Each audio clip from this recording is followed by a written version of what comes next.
The article in Wheel Hub said the title of the article was "No Excuses," No excuses. and that kind of set the stage of. When when they publish something like that, Roger, you've got to, the pressure. Yes. The pressure is on. And Greg was like, "Yeah, I mean that kind of, there's," and he never gave me any excuses. Like the engine block is a Brodex block that is machined.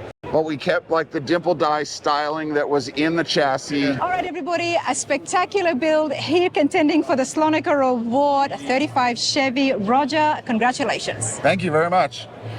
It's amazing. There's been a lot of crowds around it and there is a lot happening. So I'm super excited. But before we have a look at the car and see exactly what you and the team has been up to, tell me a little bit about yourself and your shop. Well, my name's Roger Lee. We're from Bakersfield, California. Been in business for 24 years. This is one of a few cars that I built for Greg over the many years that we've been working together. It's just been a long time in process to get this car. Lots of thoughts, lots of details, just lots of stuff that's in this car.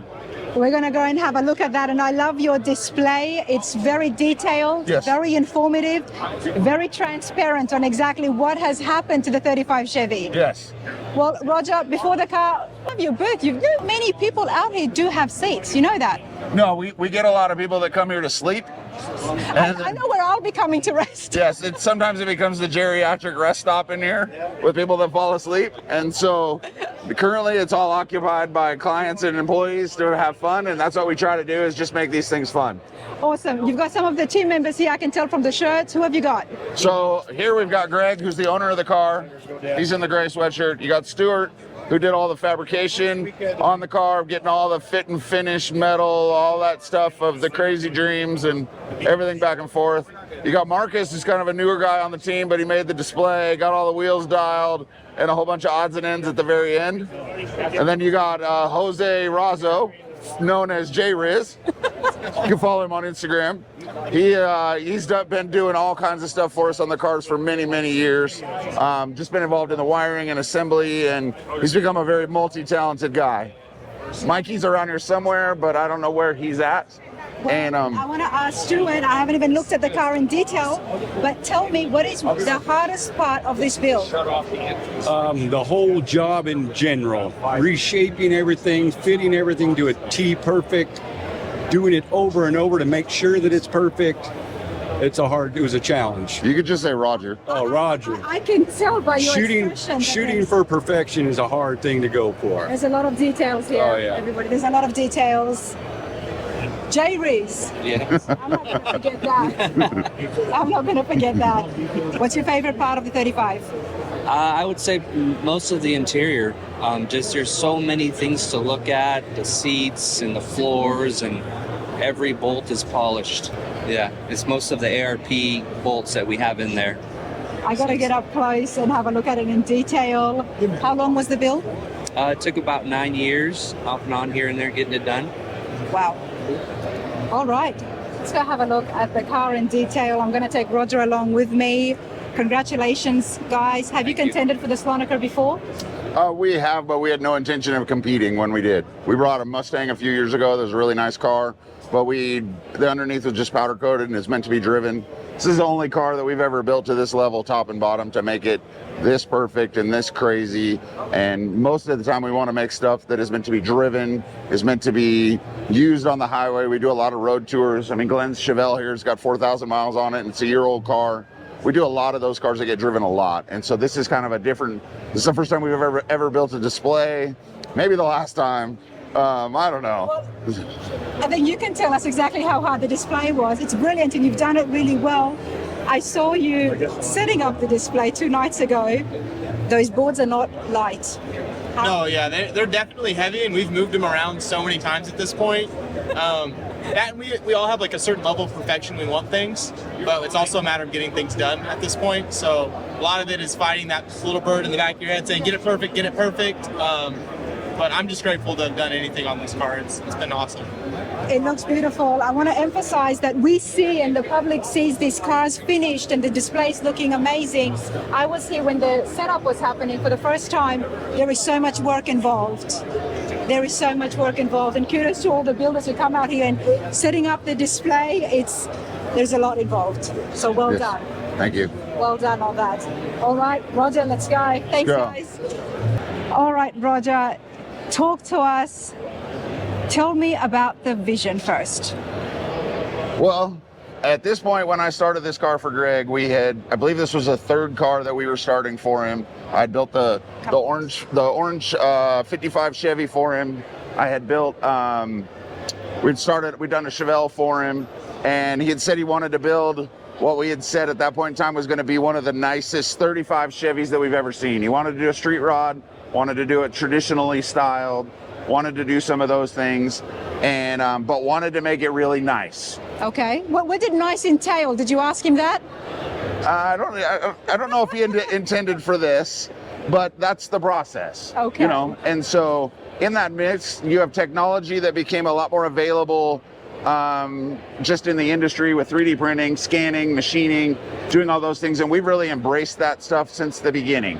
So I bought a huge big rep printer 5 or 6 years ago, just had been developing those things, and through just discussions with Greg and just deciding the different parts and pieces we liked, it just became an evolution to where once you got to a certain point, we can't cut this corner, we can't not do something here, we can't not make this part over the top.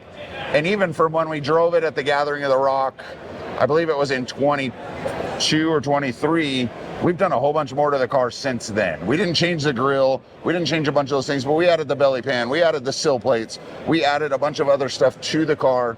A lot of times just because you had the time to do it, and just things that we thought were weaknesses, maybe.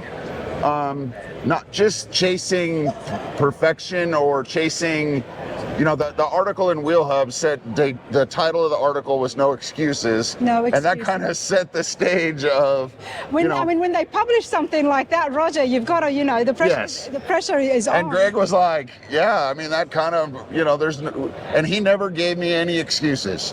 I couldn't be like, oh, the customer ran out of money, or the customer didn't see the vision, or the customer wanted to paint it this terrible color. Greg's a great customer. Greg understands the effort that's in it, supports the effort.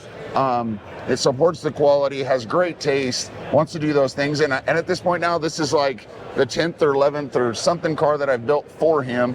And this is the first one that isn't intended for him to just drive home. He lives in Las Vegas, and a lot of times he'll come and get his new car and drive it from Bakersfield back to Las Vegas.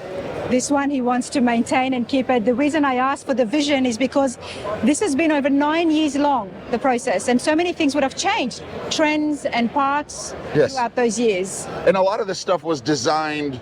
Did the vision change? Not really. Maybe it got more refined, maybe it got nicer.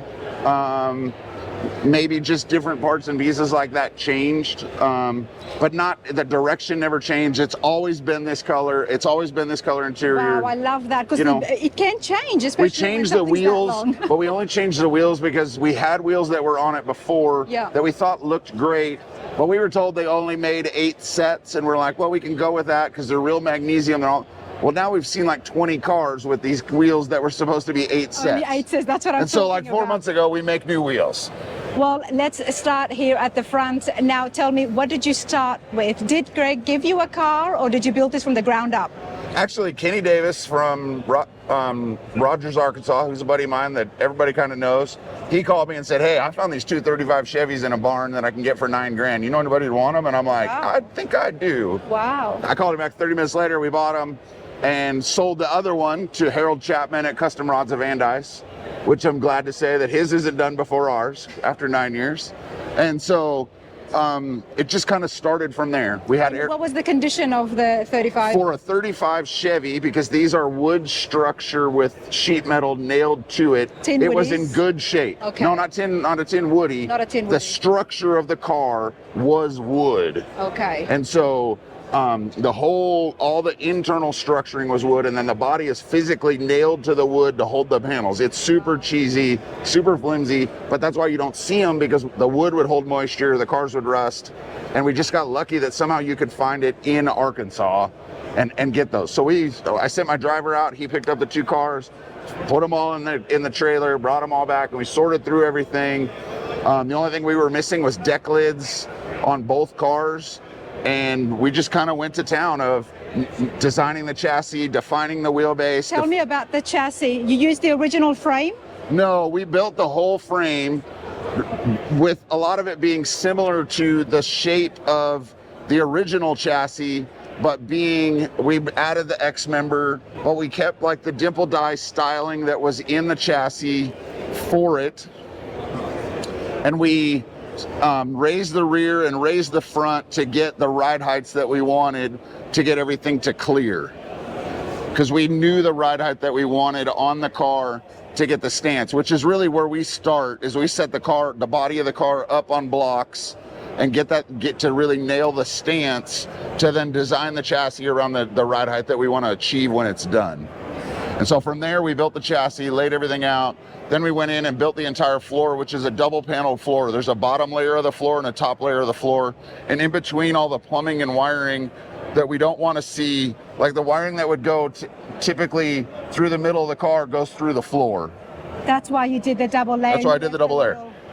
And there's little access panels. I had not heard of that before. If you look behind the seat, you'll see some of those billet access panels that we gussied up there that are some of the access for the fuel and the wiring. They're all over, they're under the carpet in the back, and there's different places in here. The flooring in the middle. I can't show that, Roger. That gives me too much of a smile. I have questions.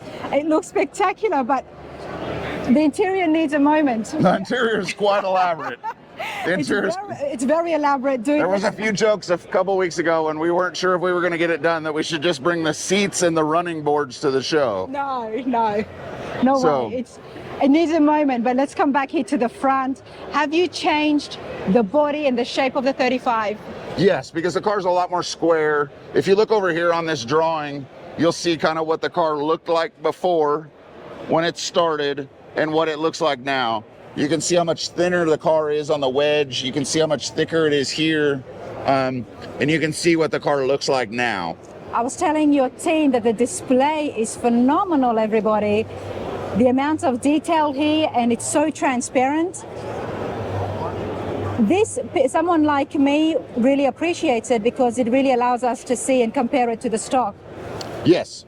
To see it how shows much you the longer changes. wheelbase. It shows you everything in proportion of what it could be. Wow. You'll see the original car that we started with. You'll see, and then just some of the progress as we went through it. The development of the bottom of the floor, that we made all the stamping details in the floor as we made that to go around the chassis itself. So when you look underneath, there's not like beads that end in weird spots that don't agree with the chassis. Just things that make it from all angles, make it really nice.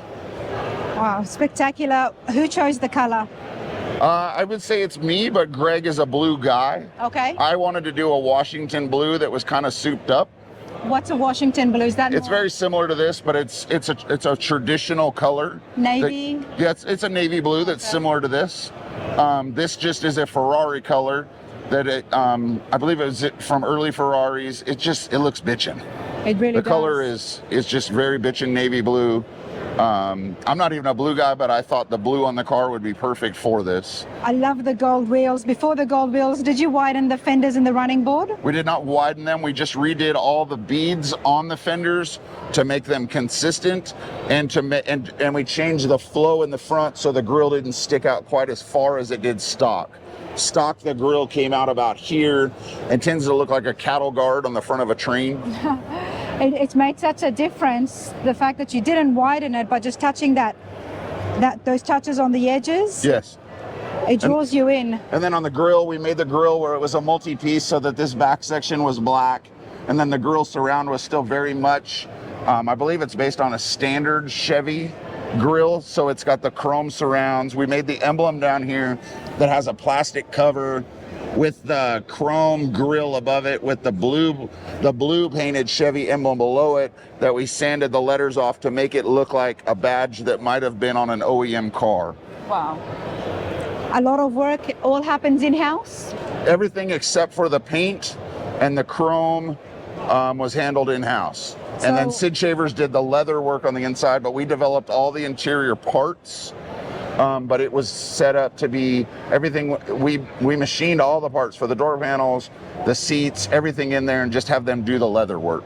Sid Shavers does phenomenal work, and there are so many cars here where his hands has been involved with the Well, interior. the guy's been doing it for 50 years, and he's one of the best that you can have, and one of the most humble guys you could ever want to meet. Absolutely. Another thing that was a big deal on this was these vent doors. Okay. And so if you look here, I can loosen up this nut up here on the top, and all these doors are connected to where inside there's linkage that opens and Wow. closes them.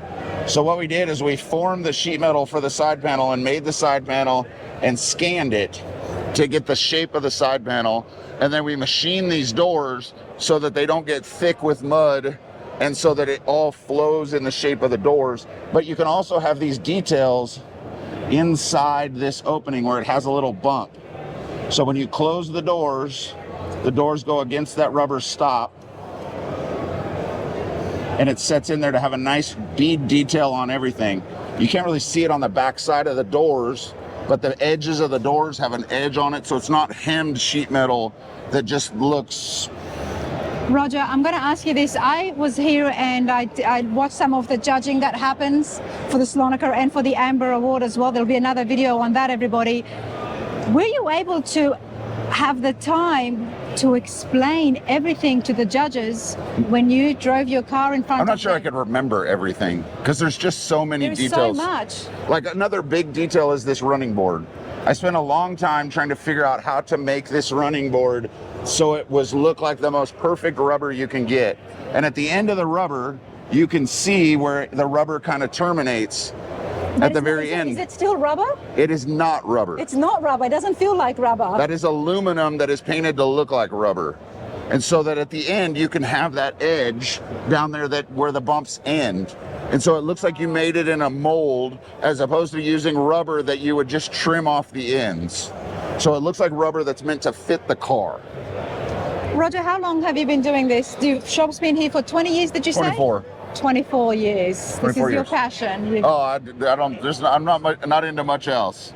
I can tell. I mean, it's spectacular. Now let's have a look at the engine, and then now this sounds brilliant, everybody. Okay, it sounds absolutely brilliant. The first thing that I noticed was the sound when you guys were setting up. It sounds really good. After sounds driving it at the Gathering of the Rock in Texas or Oklahoma, sorry, we decided that it needed a little bit more rumble, so we changed the cam, and it just sounds right. The rumble is there now. Yes. All right, let's talk about the engine, please. So the engine is based off a small block Chevy, but the engine block is a Broadix block that is machined through some guys in the Midwest. I can't think of their name, but they take the cast iron blocks for sprint cars, and they machine the block to remove 60 pounds. And so what I was able to do was get them to remove any bungs or things on the engine block that you wouldn't keep or use, to make the engine block very simple. But it also makes the freeze plugs have the screw-in freeze plugs as opposed to the standard freeze plugs. So if you look way down over here, let's see, right down there, you can see one of the freeze plugs that screws into the block. And the only thing we didn't really make sorry, Roger, what was the purpose behind taking so much of the weight off?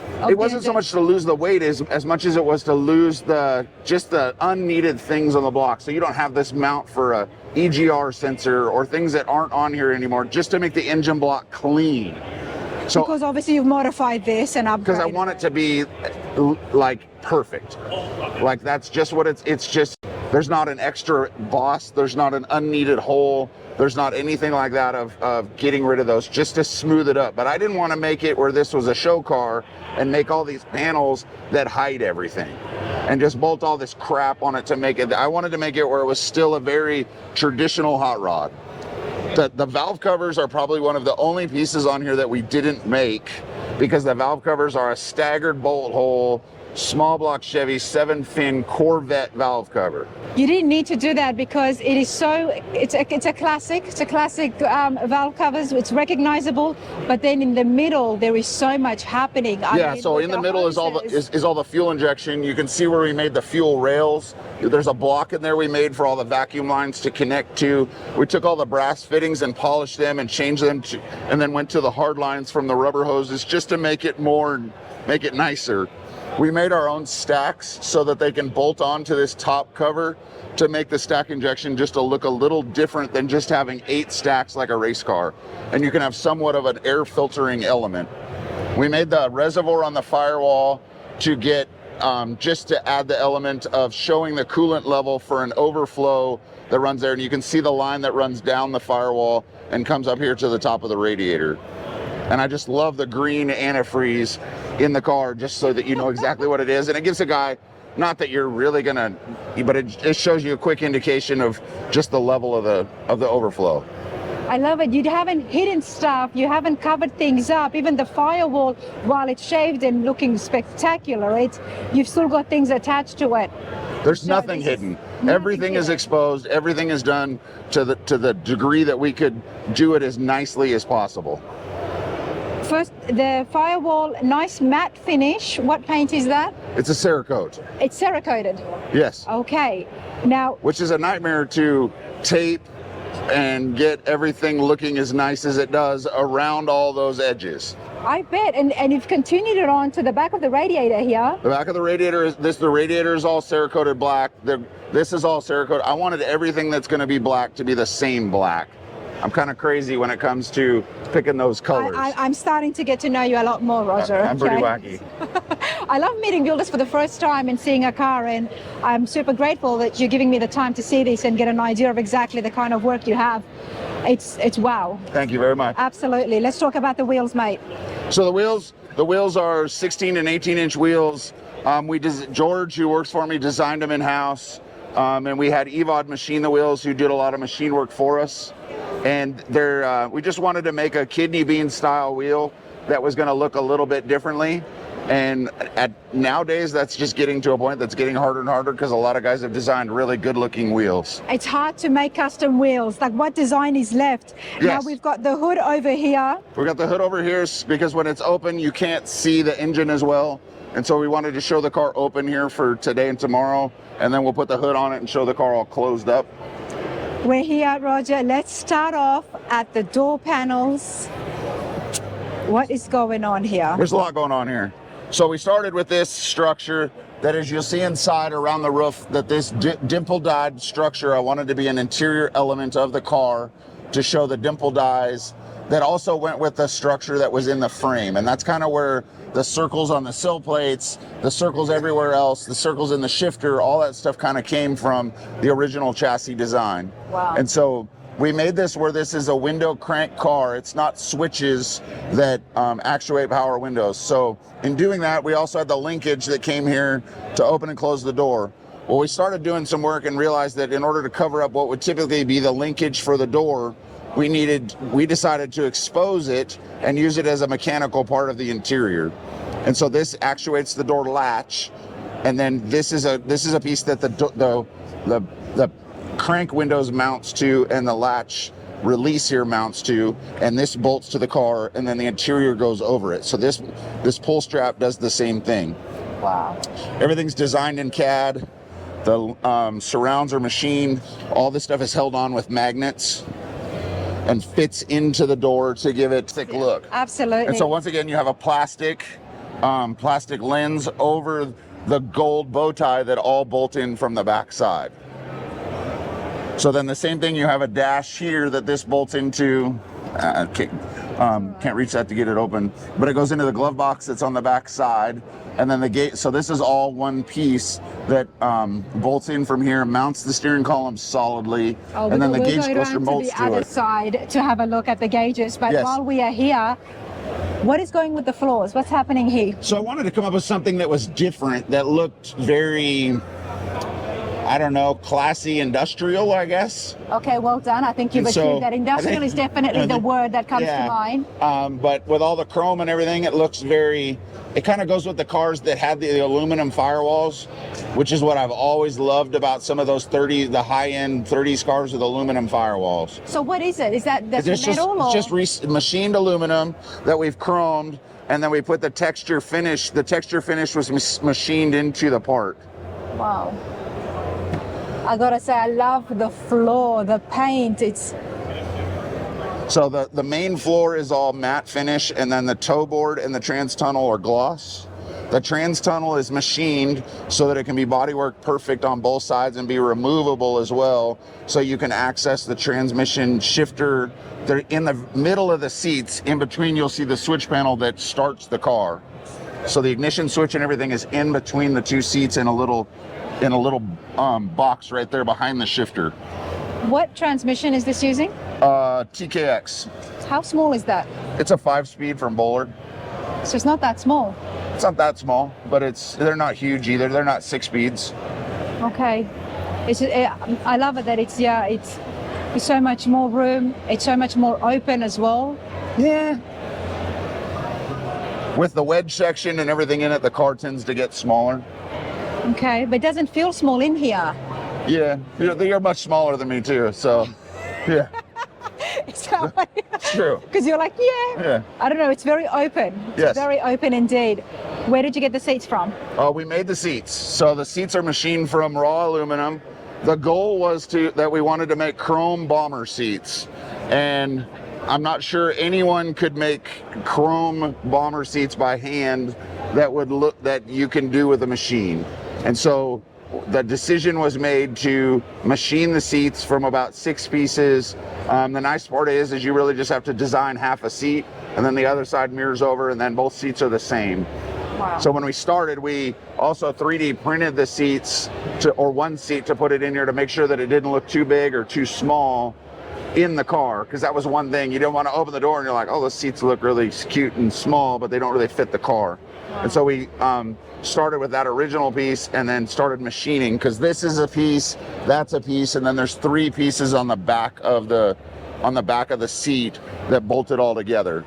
And you 3D printed a seat just for testing purposes. Just so, because it's crucial to make sure that it looks the right size.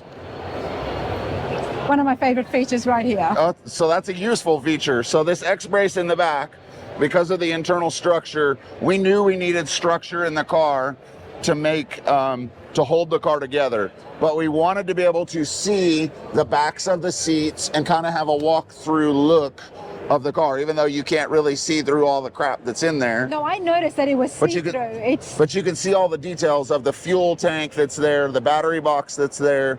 There's nothing hidden in this car.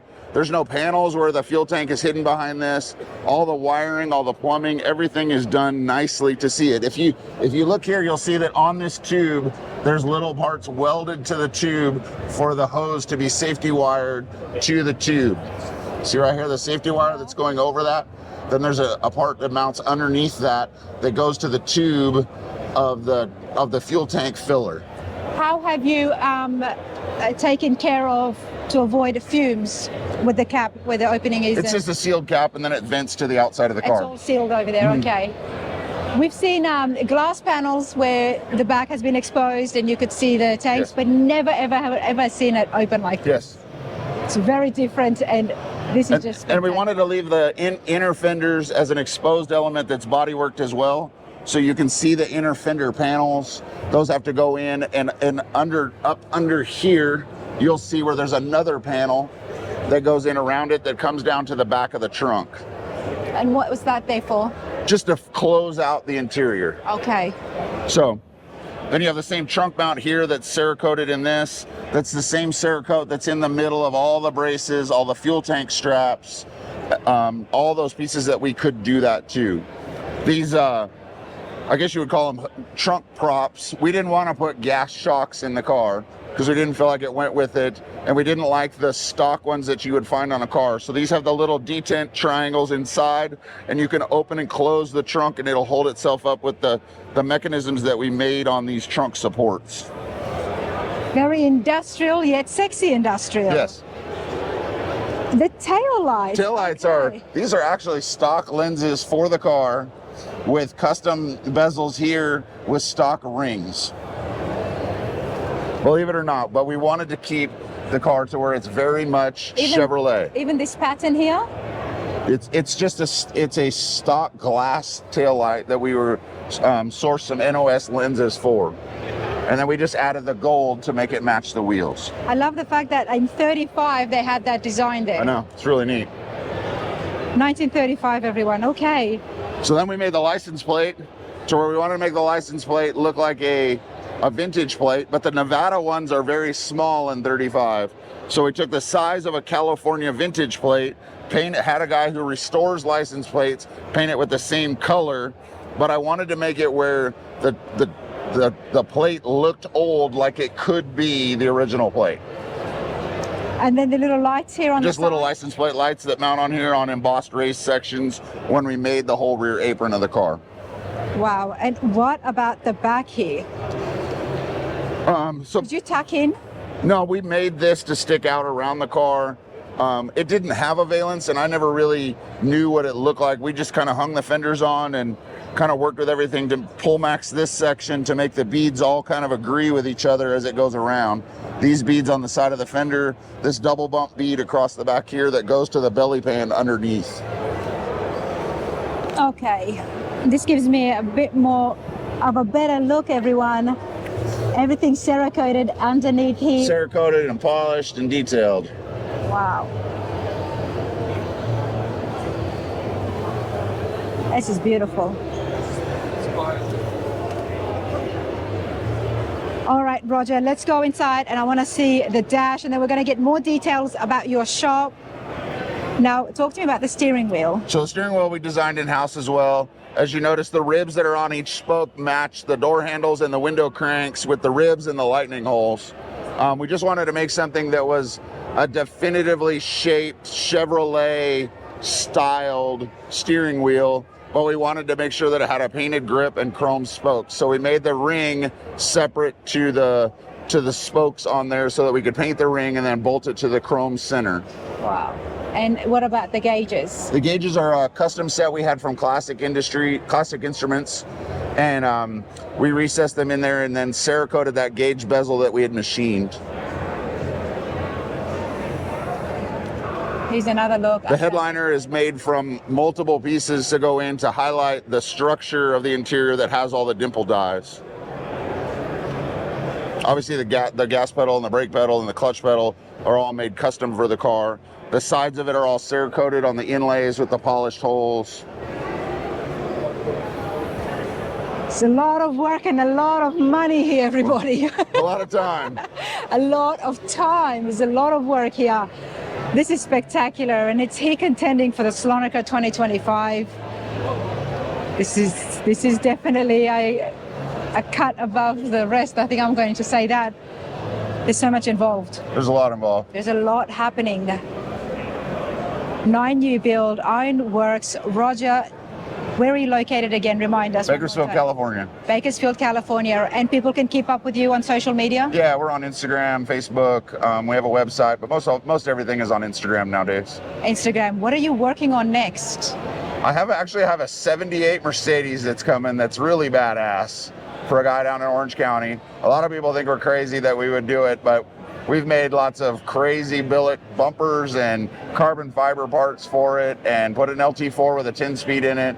I'm expecting it this year. We should see it at SEMA. That's the plan. At SEMA, okay. It's pretty wild. I always thought those were the goofy looking cars from Beverly Hills Cop when I was a kid, and this it's one of those 4-door 450 SELs that look like the Pope has it or something, but it's a really cool looking car.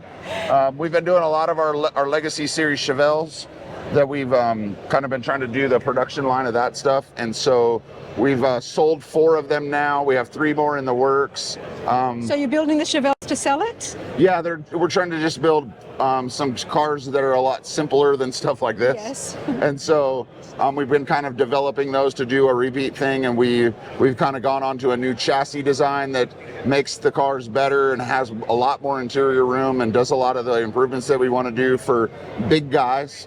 That work for small guys too, but we've had guys up to 7 feet sit in the car, and there's a lot of room in those. People you can relate to, Roger. People I can relate to, the struggle. So, I love it. But we put power seats, we put a lot of that crazy stuff into them.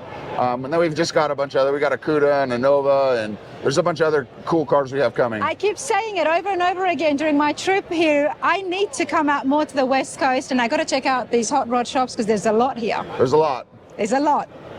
But I'll be sure to do that sometime in the future, everybody. Roger, congratulations again. Thank you very much. It's a brilliant build, and I wish you all the best. No problem. Thank you very much. Thank you.